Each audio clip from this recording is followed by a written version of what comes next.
프랑스처럼 국가 부채가 크게 늘어난 상황에서도 복지 축소가 어려운 것은 이미 구조적 한계에 들어선 것인가요? 요새 보면은 뭐 프랑스뿐만이 아니라 대부분의 국가에서 국가 부채가 상당히 많이 늘어났습니다. 뭐 지금 해외 주요국들 중에서 국가 부채가 100%를 넘지 않는 나라가 드물 정도다, 이런 얘기를 하는 수준인데, 그러니까 프랑스 상황으로 좁혀서 말씀을 드리자면요. 일단 이제 GDP 대비 부채 비율이 이미 114%고 재정 적자가 GDP 대비 5.8% 1년에. 그 증가 속도를 보면요. 2007년까지만 해도 이 GDP 대비 부채 비율이 65%였거든요. 근데 이게 2019년에 97%, 그리고 2024년에 112%에서 지금 올해는 114%로 될 것 같다, 이렇게 전망이 되고 있고요. 여기서 또 이제 프랑스가 상당히 다른 나라보다 부채가 더 악성인 게 뭐냐면은 외국인 보유 비중이 50% 중반대라는 거예요. 근데 추정하는 기관마다 조금씩 다르게 나오긴 하는데, 이게 한 10년 전만 해도 40% 초반대였는데 지금은 50% 중반대까지 올라왔다는 거거든요. 다른 나라들은 국가부채에서 그 외국 기관이나 외국인 보유 비중이 이렇게 높진 않아요. 심지어는 미국 같은 기축통화국, 그러니까 기축통화국은 분명히 이게 다른데도 불구하고 미국도 30% 내외로 알려져 있고요. 아마 30% 아래일 겁니다. 우리나라도 한 그 정도 되는 걸로 알고 있고요. 부채가 아주 높은 일본이나 중국 같은 경우는 외국인 보유 비중이 한 5% 선, 뭐 그것도 안 될 수도 있고 그거 조금 넘을 수도 있고 요 정도로 알려져 있거든요. 그러니까 프랑스가 이 부채 자체가 양도 많은데 그 질도 굉장히 안 좋습니다. 근데 이런 상황에서 그래서 이제 지난번에 바이로 총리가 이대로 가다 보면은 우리가 구제금융을 받아야 될지도 모른다, 이런 말을 한 게 사실은 뭐 제가 보기에는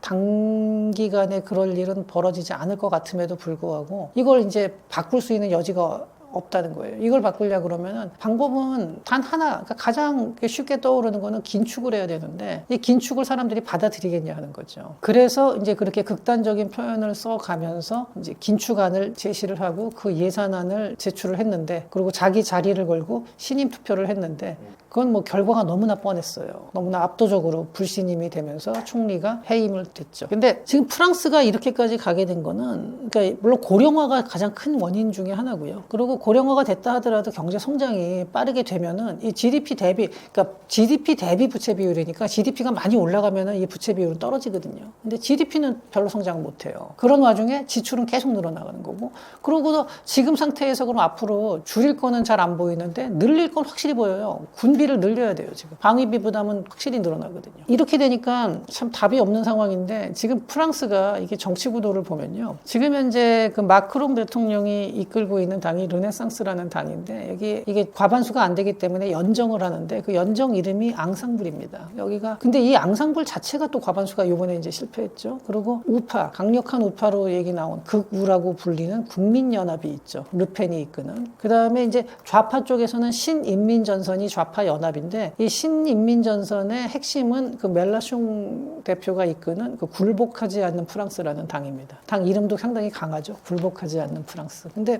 이 셋이 어느 쪽도 절대적인 주도권을 잡지 못하고 비슷비슷해요. 그러니까 그런 상황에서는 셋 다 상대방 표를 조금만 가져오면 돼요. 아니면 어느 쪽도 가지 않는 이 부동표를 조금만 가져와도 자기네가 집권할 수 있거든요. 그러다 보니까 파퓰리즘 경쟁으로 빠지는. 국민연합을 자꾸 극우라고 하는데, 근데 저는 그러니까 강력한 내셔널리즘인 건 맞아요. 근데 경제 정책을 제가 봤거든요. 복지를 늘리겠대요. 그게 무슨 극우야.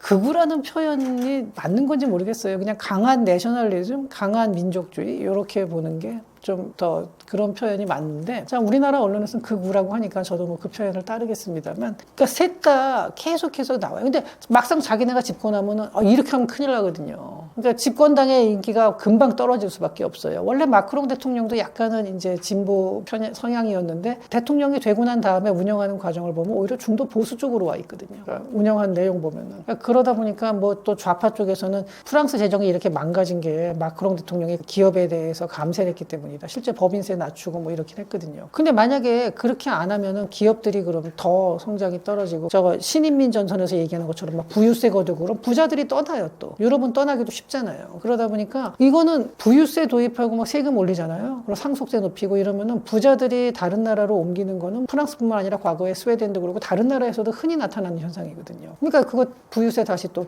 줄이고 뭐 이런 식으로 가면서 세금을 줄일 수 있는 거나 더 거둘 수 있는 거는 국민들이 반대하고 지출은 더 하자고. 근데 연금이 처음에 도입될 때는 평균 수명이 한 70 정도였는데 지금 100세를 사는데 그 돈을 계속 지급을 해야 된다. 그러면 이게 제대로 갈 수가 없죠. 그러니까 구조개혁이 있어야 돼요. 연금에 대해서도. 근데 연금을 깎겠다. 연금 주는 나이를 2년 늦추겠다. 만약에 이렇게 해보세요. 그 당시 어떻게 되겠나. 그건 반드시 정권 교체가 됩니다. 그러니까 이게 계속해서 막히는 거예요. 지금. 과거에 사르코지 총리도 그 프랑스에서 그래도 연금 개혁을 그때 했거든요. 그래가지고 조금씩 늦췄어요. 받는 나이를. 근데 그래가지고 정권이 또 이제 무너졌었죠. 독일에서 슈레더 총리도 그런 그 연금 건드려가지고 정권이 바뀌고 이런 식으로 계속 같은 과정을 겪고 있는데 참 이런 거 보고 있으면은 프랑스가 앞으로도 부채를 줄이기가 쉽지 않을 거다. 그러니까 프랑스가 상당히 경쟁력이 있는 나라예요. 그러니까 단순히 패션이나 뭐 관광뿐만이 아니라 제조업 경쟁력도 상당히 뛰어난 나라예요. 뭐 생물학 쪽에서도 그렇고 기계 쪽에서도 에어버스 같은 다른 나라랑 합작이긴 하지만 프랑스 주도로 그 민항기를 만들고 이런 나라인데 굉장히 그 경쟁력이 있는 나라임에도 불구하고 지금 상황을 보면 재정만 놓고 보면은 이 상태로 가다 보면 정말 계속해서 수렁에 빠질 것 같다는 느낌은 듭니다. 유럽 주요국의 경기 둔화는 기존 시스템의 근본적인 전환이 필요함을 보여주는 것인가요? 유럽 주요국들이 다 처한 상황이 다르고 또 원인도 조금씩 다릅니다. 다른데 이제 가장 근본적인 거, 그래도 공통적인 거를 이제 쭉 모아놓으면은 역시 전체적인 사회의 활력이 떨어졌다라는 건데요. 미국하고 한번 비교를 해보실 때 미국 경제를 이끄는 기업들, 미국의 성장을 주도하는 기업들을 보면 물론 전통 기업도 있지만 대부분 테크 기업이에요. 최근에 떠오른 거는. 물론 이제 전통 기업들의 기반이 있고 거기서 더 치고 나가는 거 보면 매그니피선트 세븐으로 이제 대표되는 테크 기업들이죠. 매그니피선트 세븐 중에서 마이크로소프트가 좀 올드하다는 느낌이 드는데 그 마이크로소프트도 전 세계적으로 큰 대형 기업으로 성장한 거 보면은 90년대를 거치면서 2000년대 초반쯤 왔을 때 세계에서 가장 지배적인 기업이 돼요. 그 분야에서. 근데 유럽에서는 그런 기업이 과연 몇 개나 있는지, 그리고 규모가 어느 정도 되는지, 과연 유럽을 끌고 나갈 만한 새로운 기업들이 나왔는지를 한번 보시죠. 물론 전통 기업들의 경쟁력은 아직도 상당히 강합니다. 뭐 자동차에서 벤츠나 BMW 이런 차들도 있고,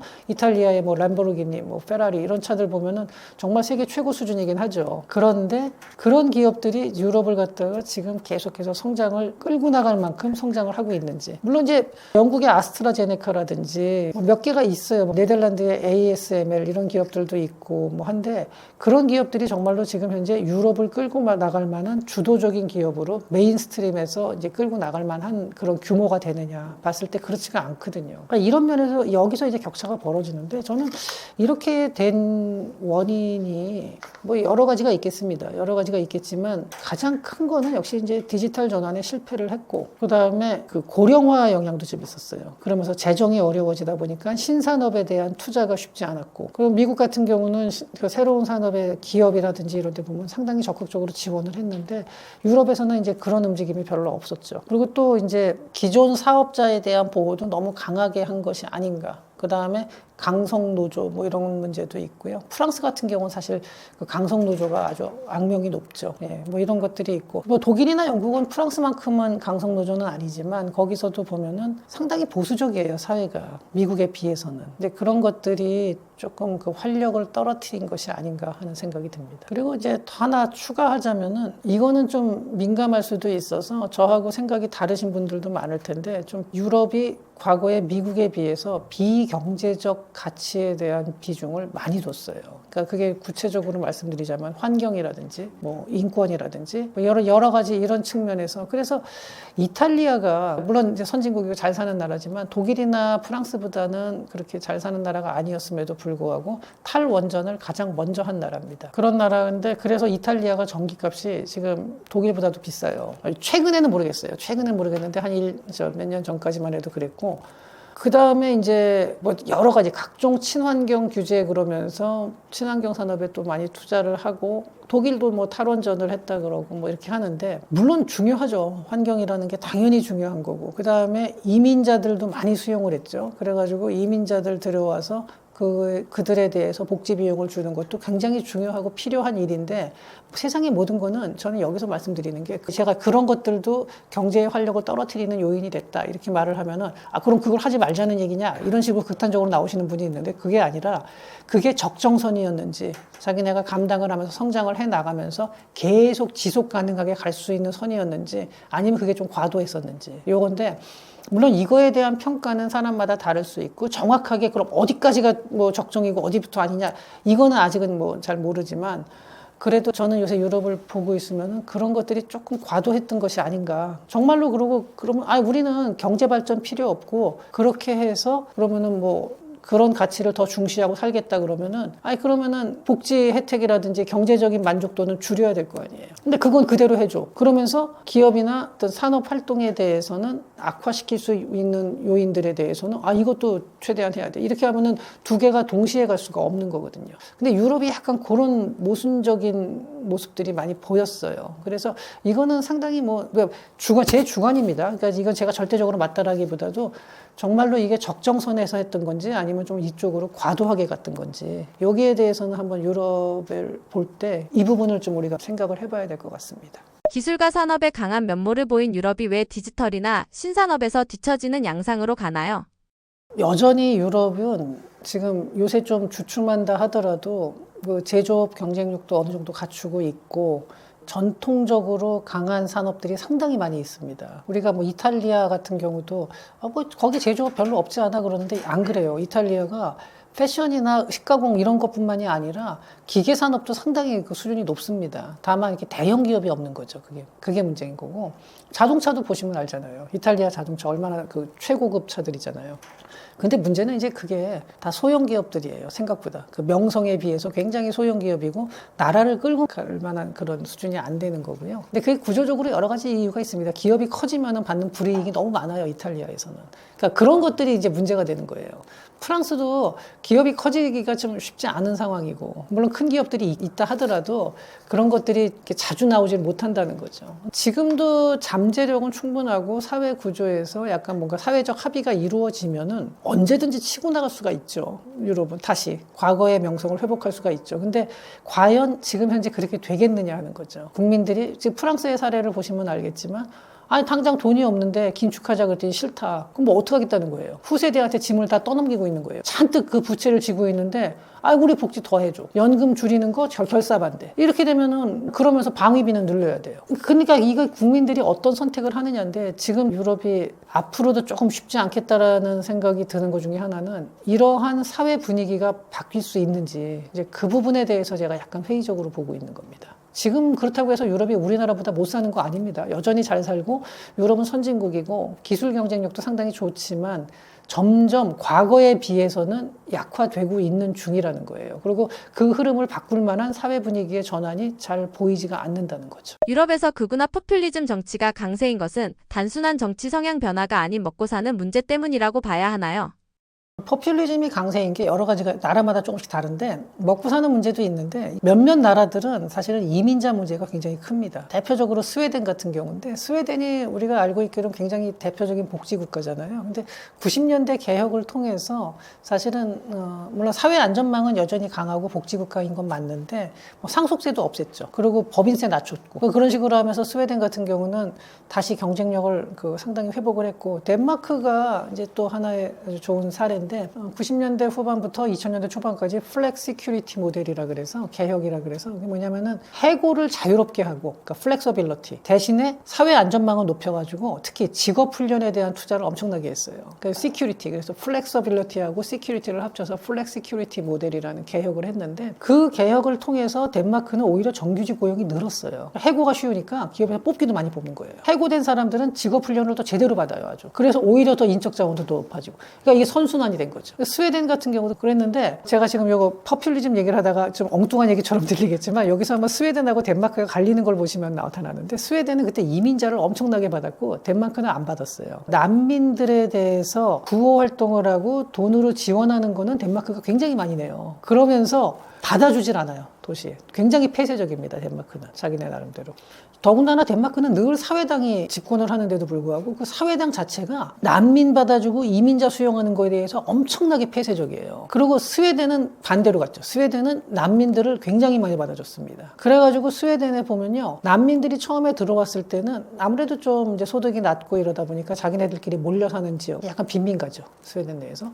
그런데 많이 몰려 살게 됐는데 난민들은 그렇게 살아도 불만이 전혀 없어요. 난민 캠프에 있다가 와서 거기 사는데 얼마나 행복해요. 그러니까 사회적으로 봤을 때 조금 차별을 받는다, 우리가 2등 시민이다 그런다 하더라도 불만이 별로 없어요. 문제는 난민 2세대입니다. 나는 스웨덴 사람인데 왜 이렇게 2등 시민 취급을 당하고 우리끼리 몰려서 빈민가에 살아야 돼 이러면서 이런 불만들이 굉장히 많고, 또 복지국가라는 게 장점도 있지만 단점이 소득세가 높고 이러다 보니까 자기가 아무리 뛰어나서 소득을 많이 벌어도 신분 상승이 잘 안 돼요. 약간 이런 면은, 이런 단점은 있어요. 그러다 보니까 난민 2세들이 이제 갱단을 조직하고, 지금 스톡홀름 같은 경우는 유럽에서 가장 총기 사고가 많이 일어나는 도시 중에 하나입니다. 굉장히 위험하고 거기에 대한 그러니까 복지 비용이 많이 들어가는 것뿐만이 아니라 지금 스웨덴이 치안이 엄청나게 불안해졌어요. 예전에 한 90년대에서 2000년대 초반까지만 해도 스웨덴 그럼 정말 안전한 나라였거든요. 근데 지금은 가장 위험한 나라 중에 하나로 갔습니다. 물론 이제 전체가 다 그런 건 아니고 대도시 주변이 얘기인데, 그러니까 스웨덴에서도 극우 정당이 지금 네덜란드에서도 그렇고 독일도 그렇고 뭐 전부 다 보면요, 그 극우 정당이 경기가 침체되고 이럴 때 타겟으로 삼는 게 주로 이민자들이죠. 더 구체적으로 말씀드리자면은 무슬림 대상으로 이렇게 나오는데, 극우 정당이 덴마크엔 전혀 없습니다. 왜 없냐? 사회당인데, 분명히 사회당은 사회당인데 이민자에 대해서 너무나 배타적이에요. 그 이민자가 없어요. 그러니까 경기 자체도 덴마크가 상당히 지금 성장을 잘 하고, 그러니까 유럽 국가 중에서는 그래도 가장 안정적으로 가는 데 중에 하나긴 한데, 뭐 네덜란드도 나쁘지 않거든요, 경제가. 근데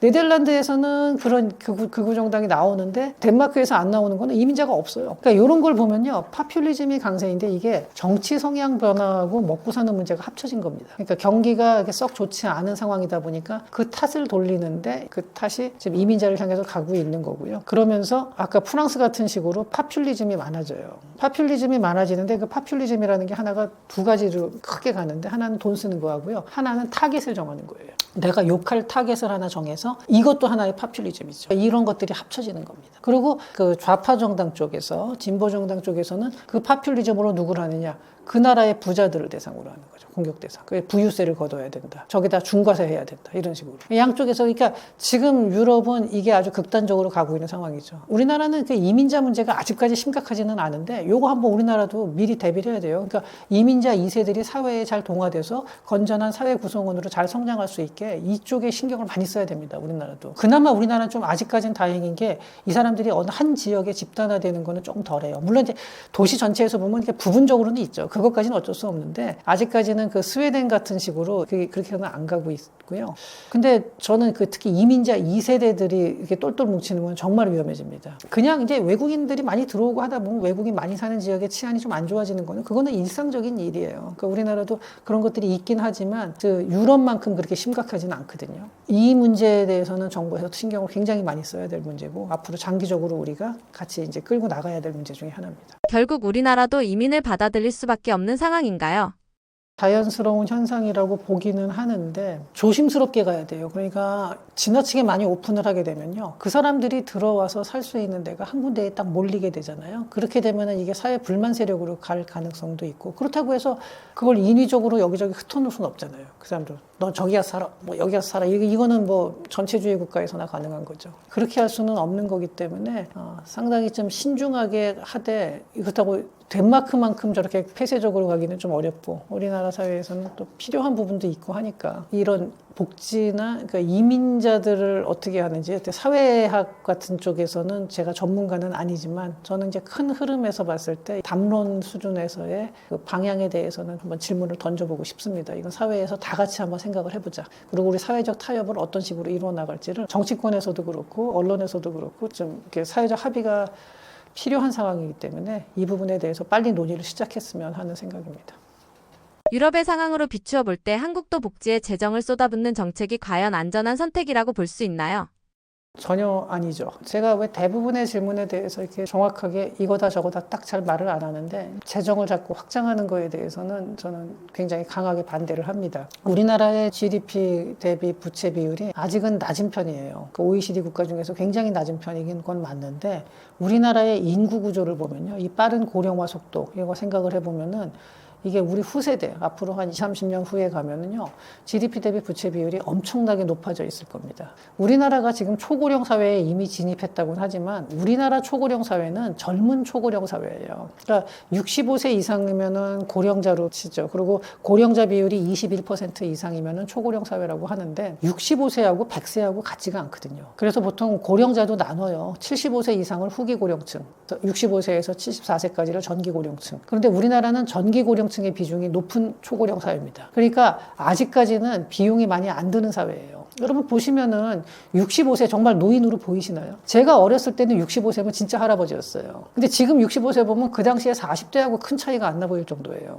건강하죠. 간병비 이런 거 많이 안 들어요. 근데 그런 비용도 사회적 비용이 많이 들고 개인적으로도 비용이 많이 드는 거는 이 후기 고령자 한 80 넘어가면서부터예요. 사실 요새 70세도 젊죠. 70세도 뭐 만성질환 조금 있는 정도지 그렇게 크게 문제가 없거든요. 지금 상태라면요 우리나라 재정 확장이 될 수밖에 없고 그리고 지금 우리나라도 방위비도 세계 질서 개편 때문에 지금보다는 더 늘릴 수밖에 없는 상황이에요. 근데 이런 상태에서 지금 복지 재정에 돈을 쏟아붓는다 그러면은 이게 가능할까요? 당장 우리나라의 지금 상황을 보면요 한 5년 10년까지는 괜찮아요. 그래도 그렇게 해도 큰 상관없어요. 근데 그걸 넘어섰을 때 우리 후세대한테 그러면은 지금의 20, 30대한테 어떤 나라를 물려줄 건가요? 저는 그래서 이게 굉장히 지금 우려가 되고요. 짐을 지우는 세대가 돼서는 안 되거든요. 근데 지금 이렇게 재정을 쏟아붓는 정책. 그러니까 지금 현재 상태가 우리나라가 갑자기 신용경색이 돼가지고 다른 거는 건전한데 돈줄이 좀 부족하다 그럴 때는 그때는 일시적으로 돈을 넣는 게 맞겠지만 그런 상황이 아닌데 지금 자꾸 이렇게 현금성 지원을 늘린다는 거는 저는 굉장히 위험하다라고 생각을 합니다. 이런 부분들은 정책적으로 봤을 때 재고가 필요한 것이 아닌가 생각을 합니다.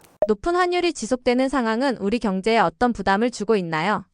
사실 환율이 오르는 것 자체가 반드시 뭐 경제가 나빠진다라고 단정할 수 있는 건 아니거든요. 예컨대 1980년대까지만 해도 우리나라 그 달러당 원화 환율이 한 800원 뭐 미친 적도 있었고 그 90년대 가도 한 800원대였거든요. 근데 지금 뭐 1,400원 됐다고 해서 우리가 그때보다 가난해진 것도 아니고 달러 벽의 자산이 줄어든 것도 아니고 훨씬 높아진 건 맞긴 한데 근데 최근의 환율 변동은 사실 조금 저도 긍정적으로 볼 수는 없고요. 환율이 이렇게까지 빠른 속도로 올라간다는 거는 일단은 이제 부정적인 면으로 봤을 때는 일단 수입 물가가 올라가죠. 수입 물가가 올라가게 되고 특히 우리나라처럼 필수적인 거를 수입해야 되는 게 많은 나라. 그러니까 원자재도 수입해야 되죠. 에너지 관련돼도 수입해야 되고 먹거리에서도 밀가루라든지 이런 거 대부분 수입해서 쓰거든요. 근데 이런 상황에서 이렇게 환율이 올라간다 그러면은 아무래도 이 물가 부담, 특히 서민 경제에 상당히 악영향을 줄 수가 있는 거고 또 수입 원자재를 활용해서 재가공해서 파는 그런 기업들한테도 굉장히 부담이 되죠. 물론 이제 수출업체한테는 이게 가격 경쟁력에 도움이 되기 때문에 수출업체하고 관광 쪽에서는 좀 도움이 될 수 있습니다. 근데 그렇다 하더라도 환율이 이렇게 빠르게 올라가는 걸 국가 전체 차원에서 봤을 때는 좋다고 볼 수는 없고요. 또 하나는 저는 이게 환율이라는 것 자체가 지금 현재 우리나라의 통화량이 좀 너무 많이 풀린 거 아닌가. 아무래도 원화가 많이 풀리다 보니까 상대적으로 달러의 가치가 올라가는 거거든요. 그리고 해외에서 보기에도 원화 자산을 그러니까 필요로 하는 해외 투자가 자꾸 줄어든다는 거거든요. 그러니까 그러한 일들이 결국 드러난 결과가 환율이 올라가고 있다는 거거든요. 그러니까 우리나라 평가 절하죠. 원화의 평가 절하가 이루어지고 있다는 건데 그러다 보니까 좀 이렇게 부정적인 신호들이 자꾸 쌓이는 거라는 생각이 들어서 약간 걱정이 되는 면은 있습니다. 한국 경제 상황이 IMF 외환위기처럼 급격한 붕괴로 이어질 가능성이 있나요?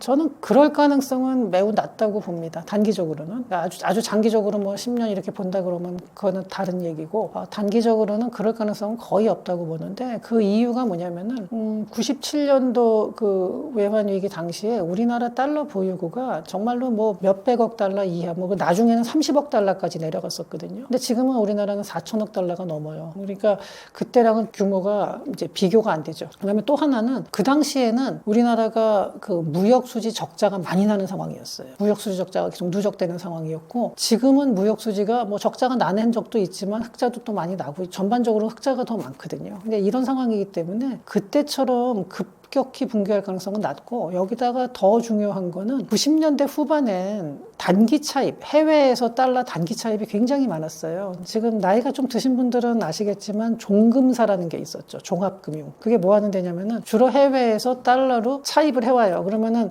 그 당시에는 우리나라 금리가 높았거든요. 그러니까 해외에 싼 이자로 달러를 가져와서 우리나라의 달러를 기업들에게 조금 더 비싼 이자로 파는 거죠. 정말 앉아서 되게 쉽게 하는 거예요. 그러니까 종금사는 정부 허가를 받은 몇몇 군데가 있었거든요. 그러니까 종금사에 들어가면요, 월급도 굉장히 많이 받았습니다. 그래서 대졸자들한테 가장 인기 있는 직장 중에 하나였죠, 당시에. 근데 지금은 종금사라는 게 사라졌죠. 근데 그게 그러다 보니까 이 단기 자금이 이렇게 많이 들어와 있었는데 이게 이제 썰물처럼 빠져나간 거였죠. 근데 그때 우리나라가 외환위기가 터질 때가 지금하고 이제 세계 경제, 세계 그 금융시장도 많이 달랐던 게, 인터넷이 보급된 게 보통 90년대 한 중반쯤부터예요. 일반인들까지 쫙 보급된 거. 기업에서 쓰고 뭐 한 것도 한 90년대 들어와서죠. 그런 와중에서 자본시장이 그러면서 그 개방이 되고 해외 핫 펀드들이 왔다 갔다 하기 시작한 게 90년대 중반쯤 들어와서 본격화됐죠. 물론 그전에도 있었지만 그 양이 굉장히 늘어나면서 그때 유럽에서도 한번 그런 식의 크게 흔들린 적이 있었고, 동남아는 뭐 엄청나게 휩쓸렸죠. 우리나라에 오기 전에 먼저 뭐 태국, 말레이시아, 인도네시아 이런 데 환율이 한번 크게 붕괴가 됐었죠. 그 다음에 우리나라 차례로 온 거거든요. 그러니까 그런 거를 경험을 못 해본 거고 처음 보는 일이고, 해외 핫 펀드가 이렇게 자본을 왔다 갔다 하는 게 얼마나 불안정한지를 모르는 상태였어요. 근데 지금은 이제 그런 상황은 아니기 때문에, 그리고